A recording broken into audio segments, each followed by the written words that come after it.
마이크로소프트가 한때 미국 최악의 원전 사고로 이름을 알렸던 발전소를 다시 뗍니다. 이유가 딱 하나예요. AI 돌릴 전기가 부족해서. 지금 전 세계 데이터 센터가 쓰는 전기가 올해 일본이라는 나라 하나가 1년 동안 쓰는 전기하고 맞먹습니다. 그래서 요즘 AI 업계에서 진짜 병목은 더 이상 칩이 아니에요. 전기입니다.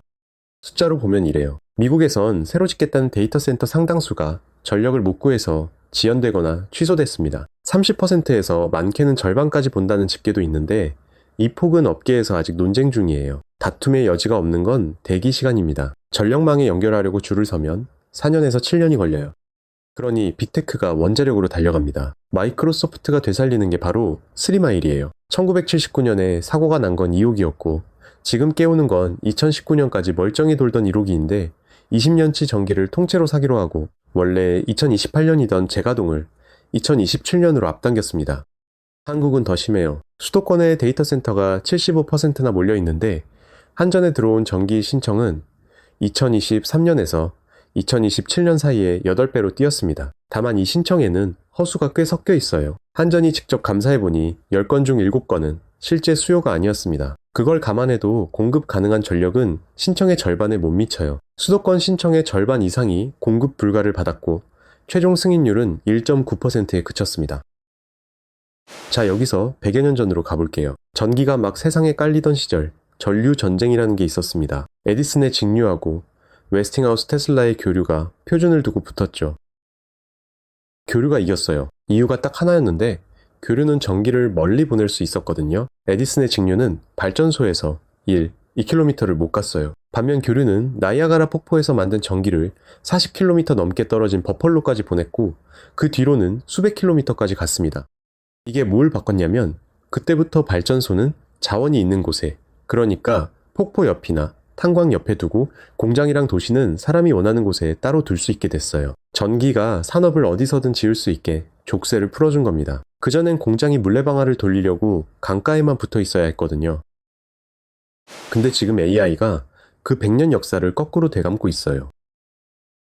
전기가 너무너무 많이 필요하다 보니 이제는 전기를 데이터 센터로 보내는 게 아니라 데이터 센터를 전기 있는 곳으로 끌고 갑니다. 구체적으로 볼게요. 아마존은 아예 원전 바로 옆 데이터 센터 부지를 우리 돈 1조 원 가까이 주고 통째로 사버렸어요. 펜실베이니아의 2.5기가와트짜리 원전 바로 옆에요. 구글이랑 아마존은 소형 원전 회사하고 직접 계약을 맺어서 아직 짓지도 않은 발전소를 미리 예약하고 있고요. 지난 5월 기준으로 큰 IT 회사는 전부 원전 계약을 하나 이상 맺었습니다. 발표된 것만 13건, 9.8기가와트예요.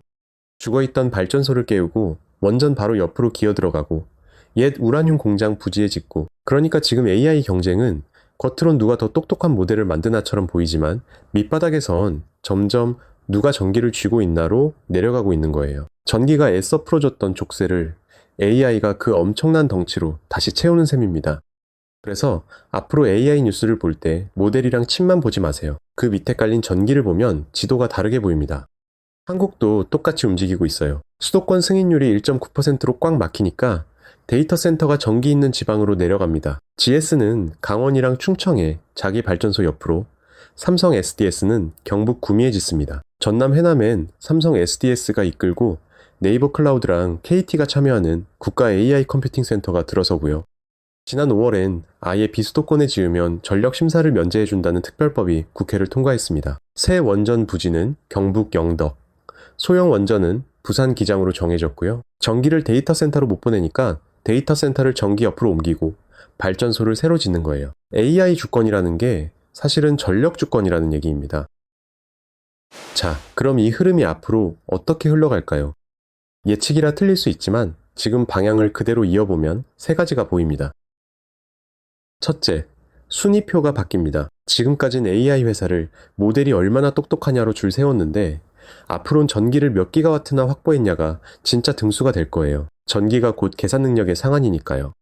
둘째, 이게 좀 반직관적인데 AI가 효율적이 되면 전력난이 풀리겠지라는 기대는 아마 틀릴 겁니다. 1865년에 영국의 제번스라는 경제학자가 이상한 걸 봤어요. 증기기간이 개량돼서 석탄을 훨씬 적게 떼게 됐는데 정작 석탄 소비는 오히려 폭증한 거예요. 효율이 오르니까 값이 싸지고 싸지니까 더 많이 쓴 거죠. 제번스의 역설이라고 합니다. AI도 같은 길일 가능성이 높아요. 칩이 효율적이 될수록 더 크게, 더 많이 굴리게 돼서 전력 수요는 줄기는커녕 오히려 더 뜁니다.